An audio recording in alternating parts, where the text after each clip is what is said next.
The air in the lawyer's office tasted stale, like old coffee and even older promises. My father's will lay open on the mahogany desk between us, each typed word a deliberate slap across my face. "I'm sorry, Victoria," Richard Kenning said, his voice carrying that practiced tone of professional sympathy that lawyers perfect over decades. "The changes to your father's will are substantial." I stared at the document, my vision blurring at the edges. Even through the haze, certain phrases jumped out with cruel clarity: entire business holdings, full ownership transferred, and the name that had haunted my existence for the past 3 years, Cassandra Hughes-Blackwood. My father's 26-year-old widow. My 34-year-old stepmother. "This can't be legal," I whispered, my voice sounding foreign even to my own ears. "He built that company with my mother. Before Cassandra even graduated high school." Richard adjusted his wire-rimmed glasses, buying himself a moment. I advised against such dramatic changes, but Gerald was adamant. "He made these amendments 6 months ago, shortly after his diagnosis." 6 months ago. When the cancer had begun its final, brutal march through my father's body. When Cassandra had suddenly transformed from party girl trophy wife to devoted nursemaid, barely leaving his side. While I'd been running his company, our company, Blackwood Investments, keeping everything afloat as he deteriorated. Did he understand what he was signing? I asked, desperately seeking any foothold. The will was witnessed properly. He was deemed of sound mind. Richard paused. "Victoria, I've known your family for 30 years. Your father wasn't himself these last months, but legally. Legally, I've been screwed." The raw, unfiltered words felt good escaping my throat. Richard didn't contradict me. His silence was answer enough. I gathered my designer handbag, summoning whatever dignity remained as I rose on trembling legs. "Thank you for your time, Richard." As I reached for the door, he spoke again. "Victoria, there might be options.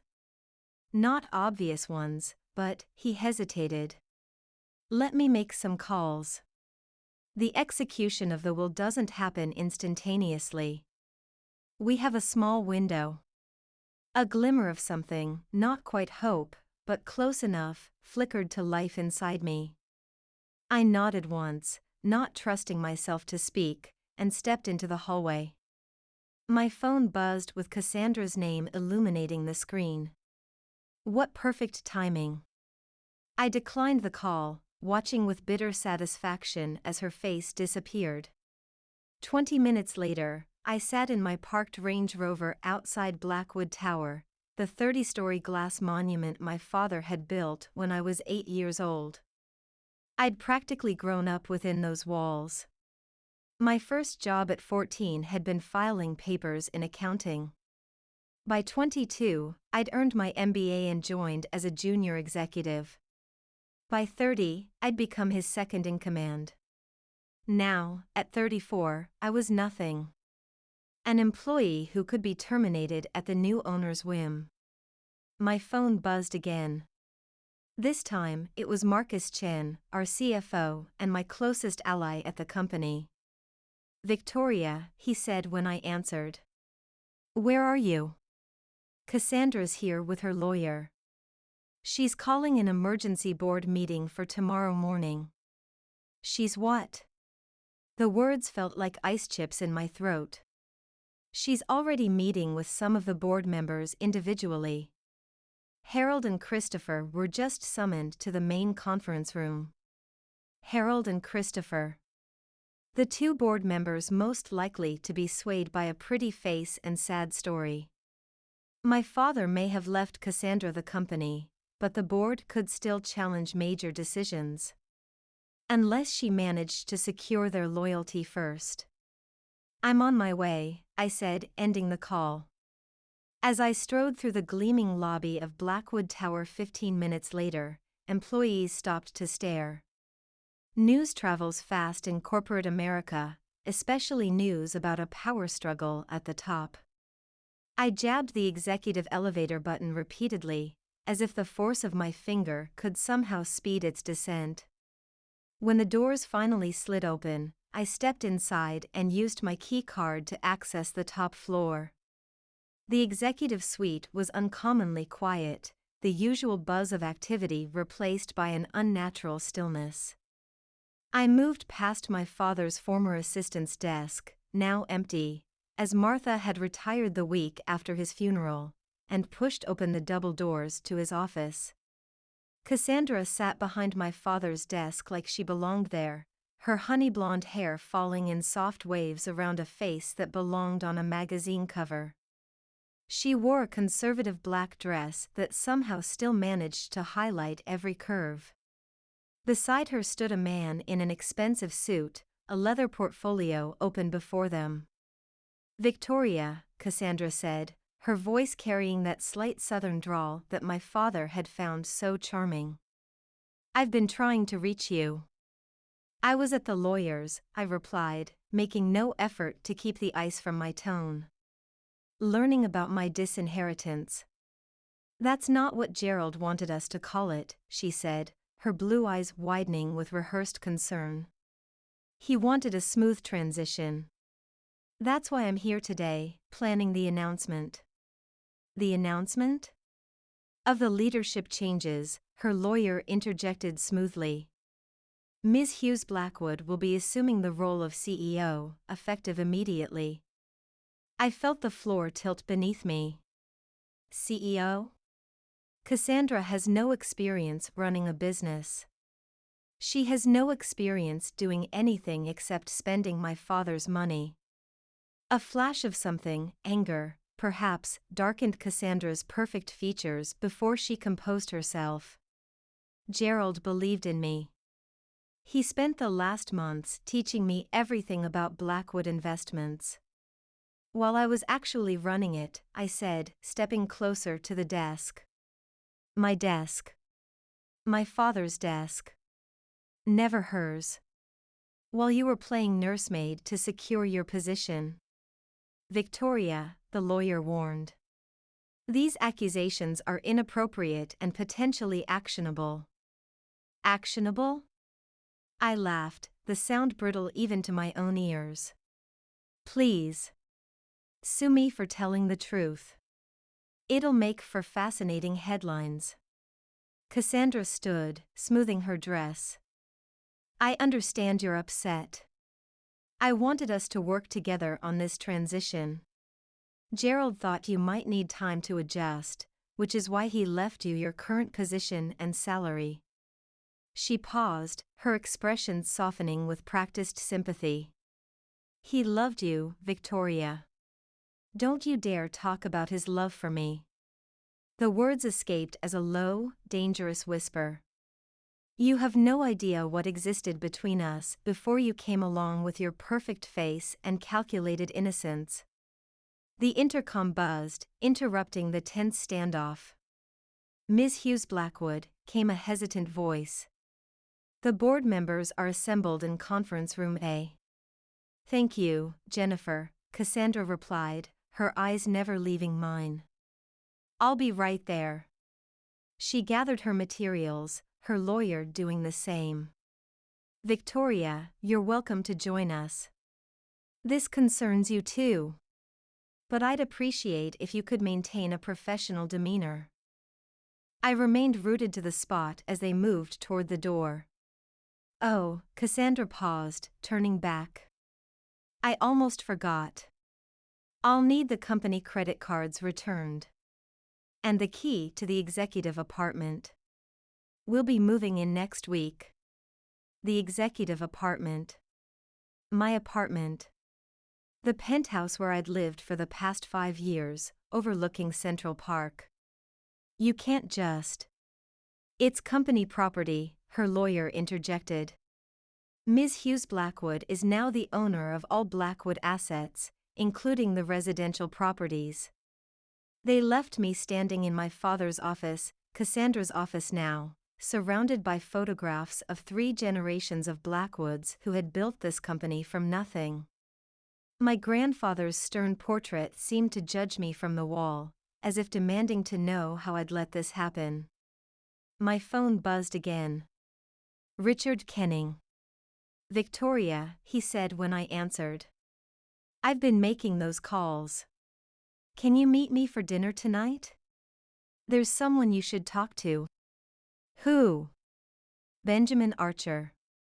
The name sent a jolt through me.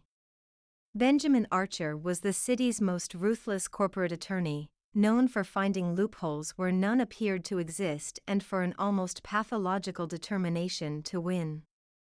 7 o'clock. The Capitol Grill, Richard continued. And Victoria? Bring everything you have.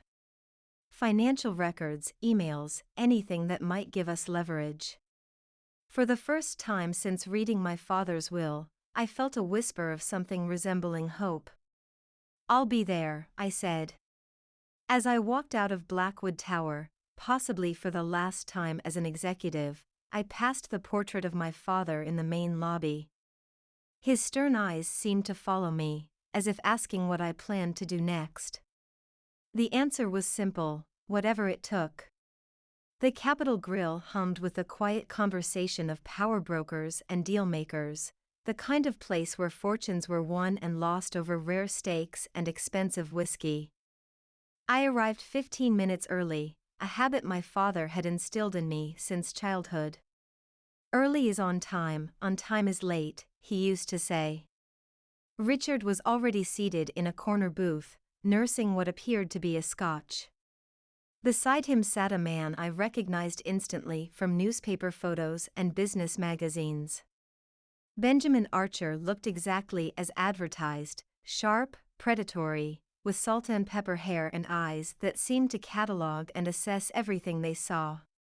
He stood as I approached, his handshake firm. Ms. Blackwood, he said, his voice surprisingly soft for a man with his reputation. I've heard a lot about you. Likewise, Mr. Archer.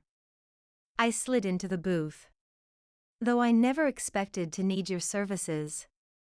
He smiled, a brief flash of white teeth that didn't reach his eyes.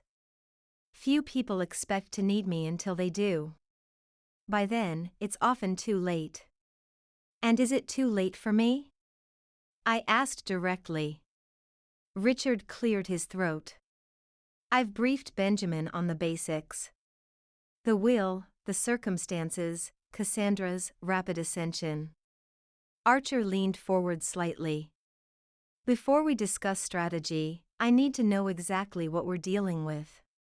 Tell me about your father, Ms. Blackwood. And about his wife. I took a breath, organizing my thoughts.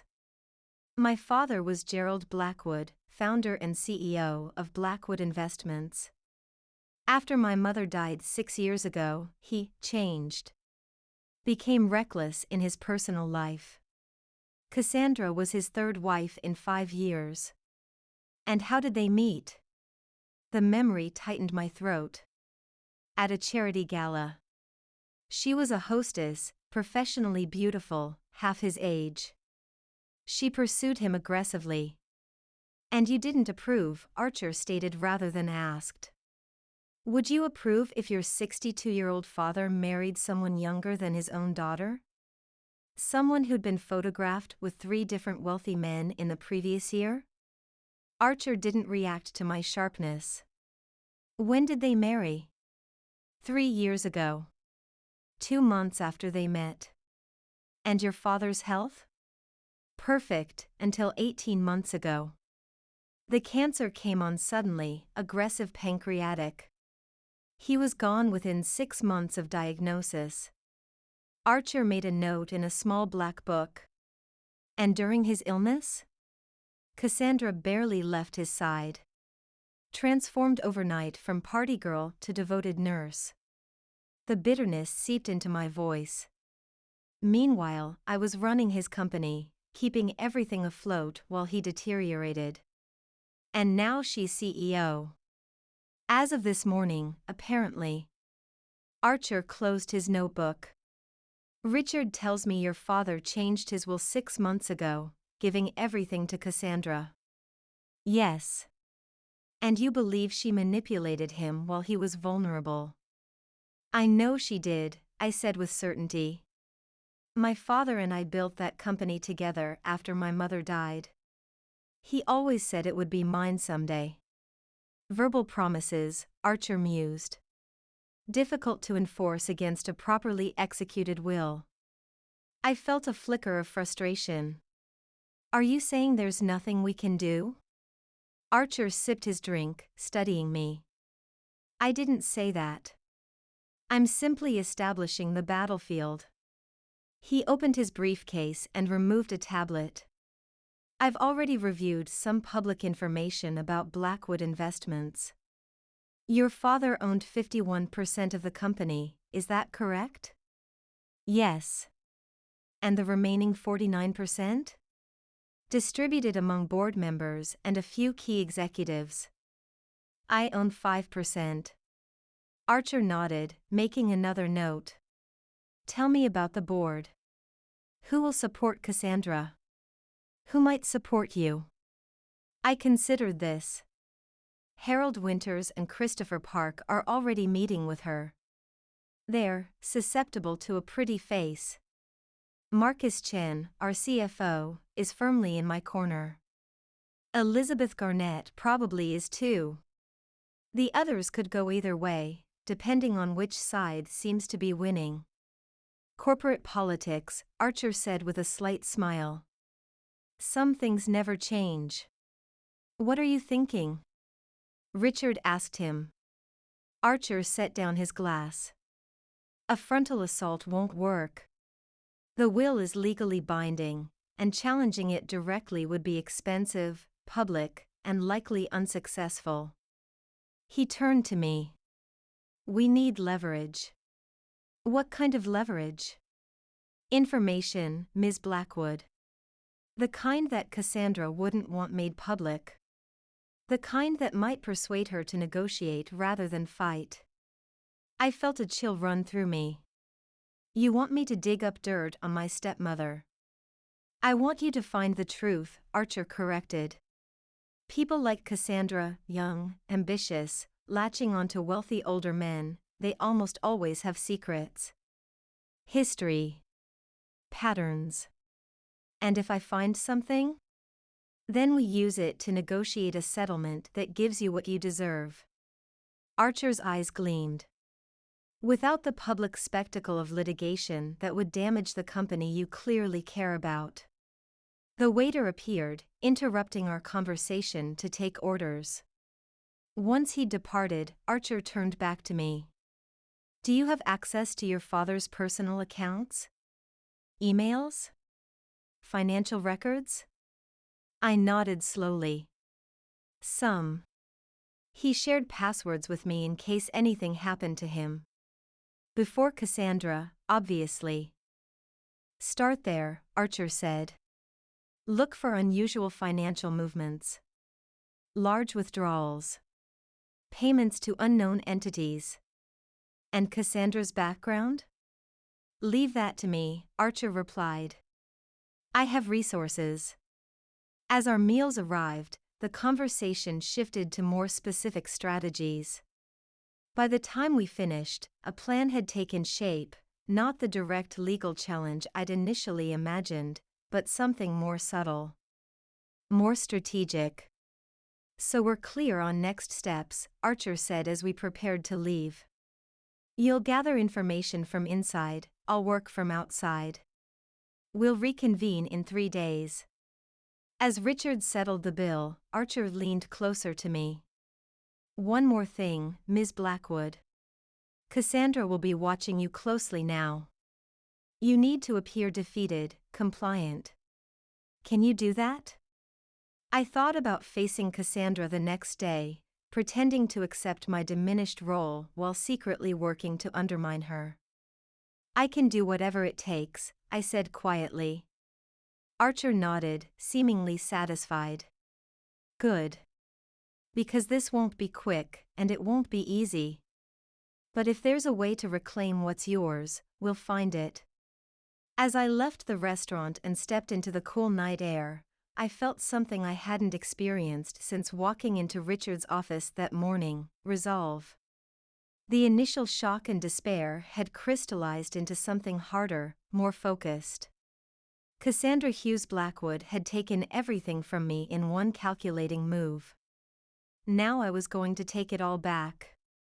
The next morning, I arrived at Blackwood Tower earlier than usual, before most of the executive staff.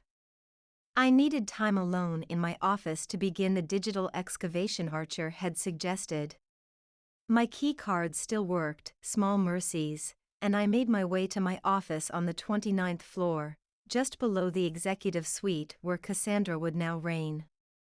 The building felt different somehow, as if the very walls recognized that a fundamental shift in power had occurred.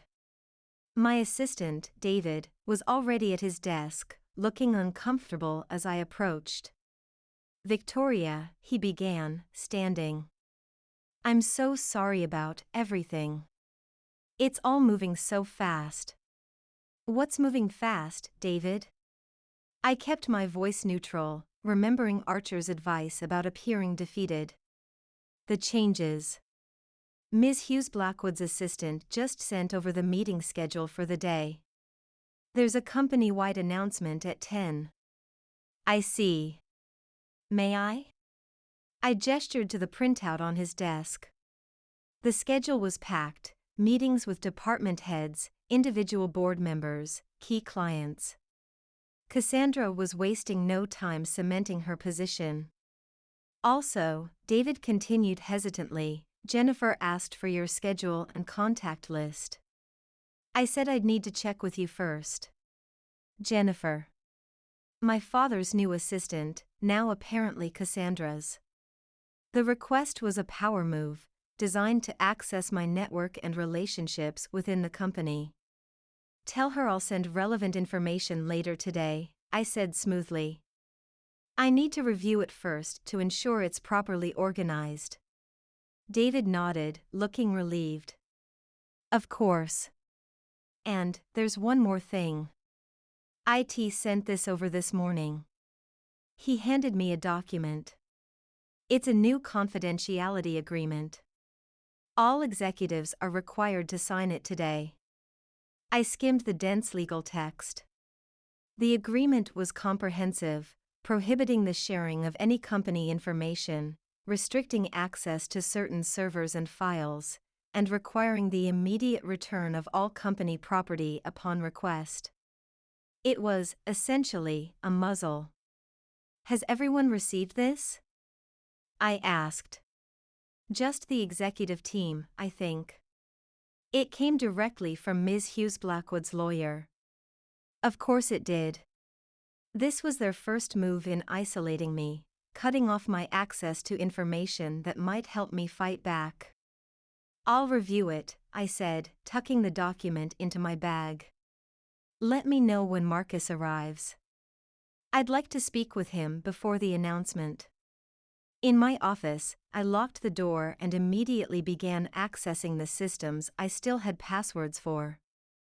My father had been meticulous about digital security, changing passwords regularly, but he'd also been consistent in where he stored them. The small safe behind the landscape painting in my office contained a notebook with his most recent login credentials. I started with his email, scrolling back to when he first met Cassandra. The early exchanges were what you'd expect: flirtatious messages, dinner arrangements, the excitement of a new relationship. Nothing overtly suspicious. Then I moved to his personal financial records. For the first year after their marriage, the pattern was predictable: large purchases for Cassandra, a new car, expensive jewelry, regular shopping sprees. The second year showed similar spending, though perhaps more extravagant. It was the final year, during his illness, where things changed. Regular transfers to unfamiliar accounts. Payments to a holding company I didn't recognize. Consultancy fees to individuals whose names meant nothing to me. I began taking screenshots, creating a secure folder on my personal cloud storage. As I worked, a notification popped up on my company email. Subject: Executive Meeting Change.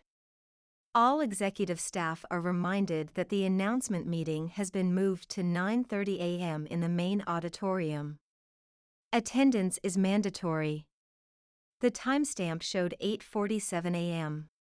Less than 45 minutes to finish my digital reconnaissance. I worked faster, focusing on the largest transfers and most unusual payments. As I was capturing details of a particularly suspicious transaction, $250,000 to something called Siren Consultants LLC, a sharp knock interrupted my concentration. Victoria? Marcus's voice came through the door. We need to talk before the meeting. I quickly closed the files, shut down the secure connection, and unlocked my door. Marcus Chin entered, his usually impeccable appearance showing signs of strain. Dark circles shadowed his eyes, and his tie was slightly askew, small details that spoke volumes about his state of mind. Did you know about any of this? He asked without preamble. The will? No. The CEO announcement? I found out yesterday. Marcus ran a hand through his thinning hair. She spent all yesterday afternoon meeting with the board individually. Promising things. Making veiled threats. What kind of threats? The standard kind. Review of all executive positions. Performance assessments. Budget revaluations. He lowered his voice. She implied that loyalty would be rewarded and resistance would be noted. And how did the board respond? Marcus grimaced. Harold and Christopher are already on her side. Elizabeth is hesitant but not opposing her outright. The others are waiting to see which way the wind blows. And you? I told her I serve the company, not any individual. His jaw tightened. She didn't like that answer. I checked the time, 9:10 a.m. We should head down. I don't want to give her any reason to single me out. As we walked toward the elevator, Marcus spoke quietly, whatever you're planning, count me in. This isn't right, and everyone knows it. In the main auditorium, employees filled the seats, a low murmur of speculation filling the air.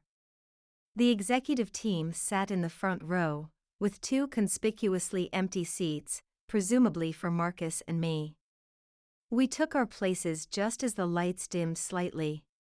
Cassandra walked onto the stage, the perfect picture of corporate leadership in a tailored navy suit. Her blonde hair was pulled back in a sleek chignon, her makeup subtle but flawless. If I hadn't known better, I might have believed she belonged there. Good morning, everyone, she began, her voice carrying that hint of southern warmth that somehow made her cold calculations seem almost friendly. Thank you all for joining me today for this important announcement. She paused, surveying the room with practiced confidence. As many of you know, Gerald Blackwood, my husband and your founder, built this company on principles of innovation, integrity, and excellence. His vision transformed a small family office into one of the nation's premier investment firms. Murmurs of agreement rippled through the crowd. Before his passing, Gerald shared with me his concerns about the future of Blackwood Investments. He worried that in today's rapidly evolving marketplace, the company needed fresh perspectives and bold new directions. I felt my fingernails dig into my palms, watching her rewrite history in real time. That is why, after much deliberation, he made the difficult decision to entrust me with carrying his legacy forward. As of yesterday, I have assumed the role of Chief Executive Officer of Blackwood Investments. The auditorium went completely silent, hundreds of employees trying to process this unexpected announcement. I know this may come as a surprise to many of you, Cassandra continued smoothly. Change often does. But I want to assure you that my commitment to this company, to all of you, is absolute. She gestured toward the front row where the executive team sat. I'll be working closely with our leadership team to ensure a smooth transition. Victoria, she turned to me with a smile that didn't reach her eyes. Would you join me on stage for a moment? It was a power play, designed to put me on the spot. Refuse, and I'd appear petty and unprofessional. Accept, and I'd be tacitly endorsing her leadership. I rose from my seat and walked up the steps to the stage, keeping my expression neutral as I turned to face the employees, my colleagues, many of whom I'd worked alongside for years. Victoria has been an invaluable part of Blackwood Investments, Cassandra continued, placing a hand on my shoulder that felt like a brand. And while leadership transitions can be challenging, I know she'll continue to be a tremendous asset to our team. The subtext was clear: I was being demoted from heir apparent to asset. A resource to be used or discarded at the new CEO's discretion. Would you like to say a few words? Cassandra asked, the question itself another trap. I stepped toward the microphone, scanning the faces of employees who looked as confused and concerned as I felt. For a moment, I was tempted to expose Cassandra right there, to tell everyone how she'd manipulated my dying father and stolen my birthright. But Benjamin Archer's words echoed in my mind: you need to appear defeated, compliant. Thank you, Cassandra, I said, my voice steady despite the turmoil within. As someone who has devoted her career to Blackwood Investments, I care deeply about this company and the people who make it what it is. My father built something extraordinary here, and his legacy deserves to be honored. I paused, choosing my next words carefully. Times of transition require adaptability and patience from all of us. I look forward to supporting the company through this change, just as I've supported it through every challenge we've faced. It was masterfully ambiguous, professional enough to avoid confrontation while offering no actual endorsement of Cassandra's leadership. Thank you, Victoria, Cassandra said, clearly eager to reclaim control of the narrative. And now, I'd like to outline some exciting initiatives that will shape our path forward.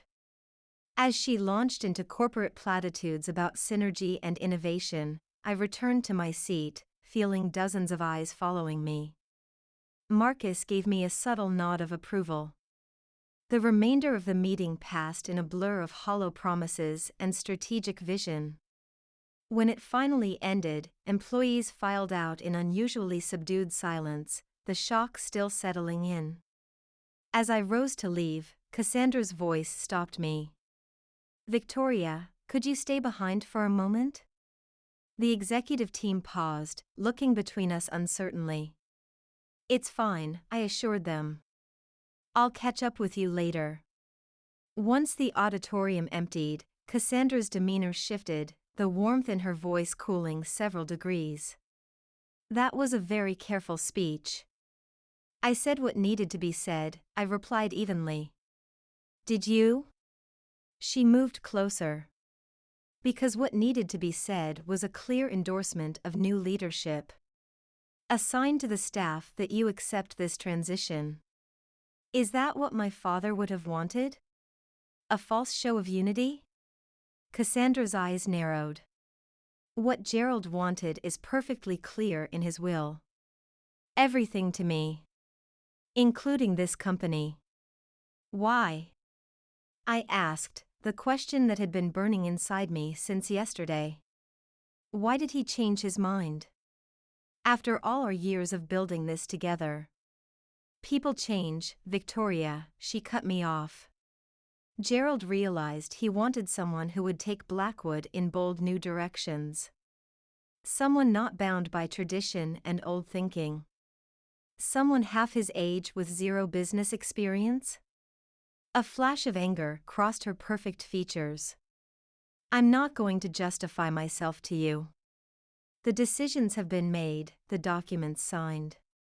You can either be part of Blackwood's future under my leadership, or you can clear out your office by the end of the week. Your choice. She turned to leave, then paused. Oh, and I'll need that confidentiality agreement signed by end of day. Consider it a condition of your continued employment. As I watched her walk away, the perfect picture of Victory in her designer suit, I felt a strange calm settle over me. This woman thought she'd won, that I would either fall in line or walk away empty-handed. She had no idea who she was dealing with. It was Gerald Blackwood's daughter, raised to navigate corporate warfare before I could drive. I'd watched my father build an empire from nothing, learning every strategy, every maneuver along the way. Cassandra Hughes might have my father's company for now. But this battle was just beginning. The next 3 days passed in a carefully orchestrated performance. I arrived at work precisely on time, attended all required meetings, and maintained a facade of resigned cooperation that seemed to satisfy Cassandra's watchful eye. I signed the confidentiality agreement, after having my personal lawyer review it for loopholes, and began transitioning projects to others as requested.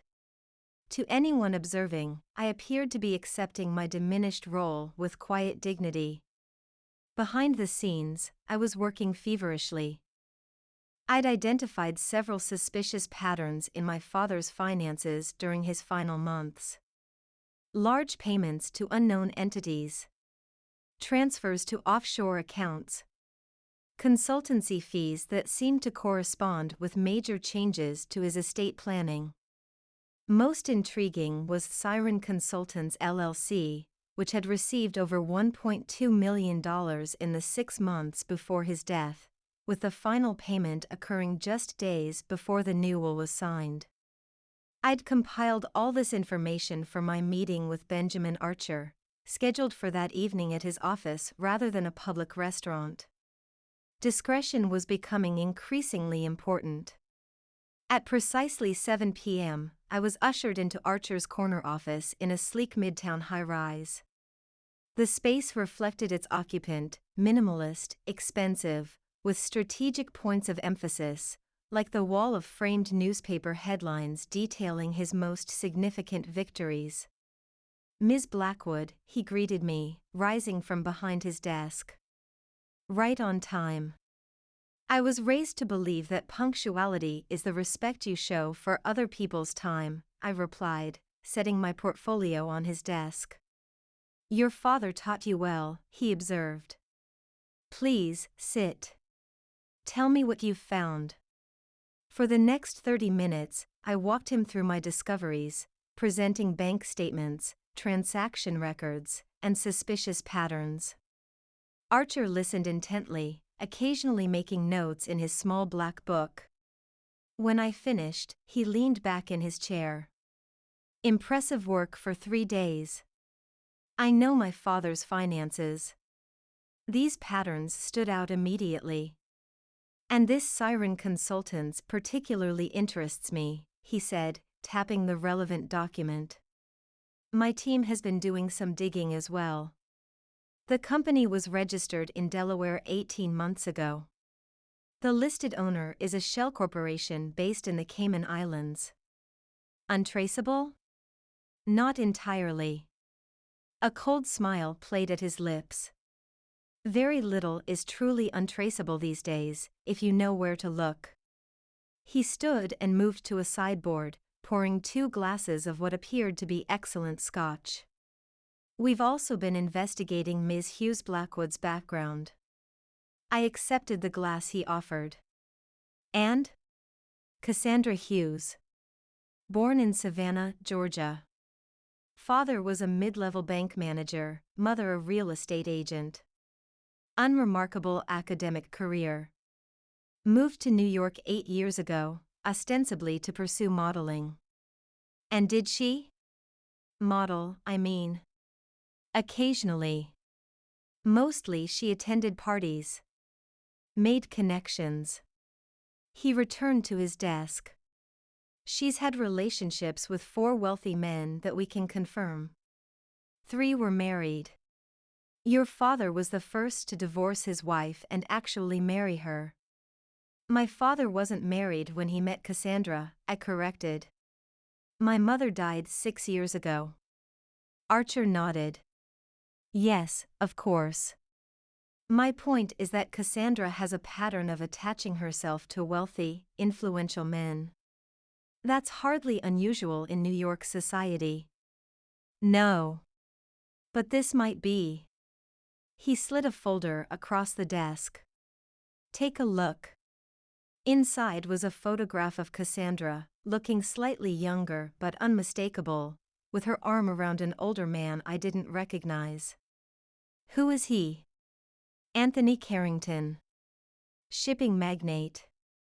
Worth about $300 million.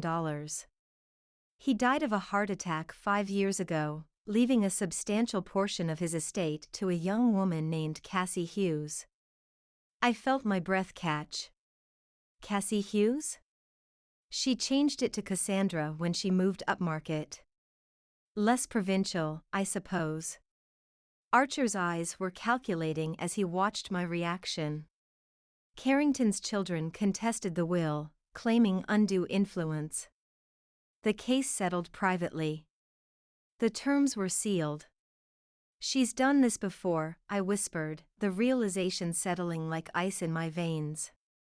It appears so. And there may be others. We're still investigating. I stared at the photograph, seeing Cassandra, Cassie, with new eyes. Not just an opportunist, but a predator.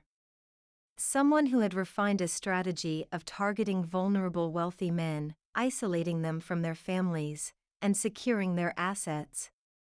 This changes our approach, Archer continued. If we can establish a pattern of behavior, especially if we can connect Siren Consultants to this scheme, we might have grounds for criminal charges, not just a civil suit. Criminal charges? Fraud, at minimum. Possibly elder abuse. If we can prove she intentionally manipulated your father while he was mentally compromised by his illness. The implications were overwhelming. But we'd need evidence. Concrete proof. Yes. And that's where our strategies diverge. He leaned forward. You've been playing the compliant employee, which was the right move initially. But now we need to accelerate our timeline. Why? Because Cassandra is already moving assets. Our sources indicate she's preparing to restructure Blackwood Investments, possibly sell off divisions. Once that starts, recovering what's rightfully yours becomes exponentially more difficult. I felt a flash of panic. She can't dismantle the company. The board would never approve. The board can be managed, as you well know. Especially with the right incentives. Archer's voice hardened. We need to act now. Before she realizes we're onto her pattern. What do you suggest? He outlined a multi-pronged strategy that made my head spin: legal maneuvers, financial investigations, strategic leaks to key board members. But the linchpin was something I hadn't considered. We need access to her personal communications, he said matter-of-factly. Emails, text messages, anything that might connect her to Siren Consultants or this broader scheme. I set down my glass. You want me to hack her accounts? That's illegal. I didn't say hack, Archer corrected carefully. But as a Blackwood executive, you likely have access to company servers, backups, archives. If Cassandra has been conducting business related to this scheme using company resources, the implication was clear. That would be within the scope of a legitimate corporate investigation. Precisely. I considered the risk.